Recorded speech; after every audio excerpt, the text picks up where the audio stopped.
আজকের সম্মেলনের প্রধান অতিথি বাংলাদেশ জাতীয় অতি প্রাণপ্রিয় নেতা যারা সংগঠন সর্বস্তরের সম্মানিত নেতৃবৃন্দ সৈয়দ ইমরান সালেফিন সাহেবের দুর্গ হিসাবে এই 5 নং কাজীরপিঠা ইউনিয়ন যাতে হালুয়াঘাট উপজেলার মধ্যে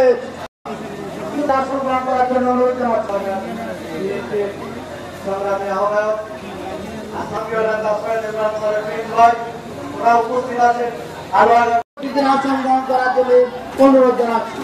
বিশেষ অতিথিরা মানুষের ঘরে ঘরে যেতে হবে, বেগম খালেদা জিয়া তারেক রহমানের সালাম পৌঁছে দিতে হবে, ঘরে ঘরে ধানের শীষের বার্তা পৌঁছে দিতে হবে, তারেক রহমানের বার্তা পৌঁছে দিতে হবে। আমি যে প্রথমেই বলেছিলাম তারেক রহমানের কি বার্তা, এটাই হচ্ছে তারেক রহমানের বার্তা, যেটা আপনাদের কাছে আমরা পৌঁছে দিয়েছি। আমি আশা করি আপনারা সেগুলো বাস্তবায়ন করবেন। কমিটির ব্যাপারে বলেছেন, উপজেলা বিএনপি নেতৃবৃন্দ আছে, তাদেরকে বলবো কমিটি করার ব্যাপারে সতর্কতা অবলম্বন করে যারা ত্যাগী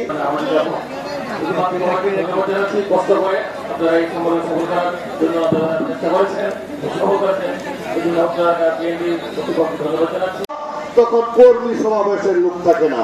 সেটা আমি মনে করবো প্রত্যেকটা ইউনিয়নের যারা নেতৃত্ব দেন, বিএনপির নেতৃত্বের জন্য আপনারা যারা আশাবাদী, আহ্বায়ক ছোট ছোট নিযুক্ত আহ্বায়কের প্রত্যাশী, আমি মনে করি আপনাদের মধ্যে দুর্বলতা আছে। সমাবেশ না, কর্মীরা প্রমাণ করে তার কর্মীর মাধ্যমে। আজকে যারা নেতৃত্ব দিয়েছেন মিছিলে, এই মিছিলে তাদের সাথে সমর্থক এসেছে না কর্মী এসেছে, সেটা প্রশ্নের সম্মুখীন। যদি কর্মী আসতো তাহলে এই চেয়ার খালি হতো না। তাই যারা নেতৃত্ব দিয়ে মিছিল নিয়ে এসেছেন তাদেরকে মঞ্চে বসে না থেকে মাঠে কাজ করার জন্য আহ্বান জানাচ্ছে, প্রথম কথা। আর নেতার কাছে আহ্বান সেটা হলো, আমাদের হালুয়াঘাটে যে 2টা কিন্তু কারাগার রয়েছে, খোলামেলা কারাগার। এই কারাগার সকালে নির্যাতন দিয়ে শুরু হয়, রাতে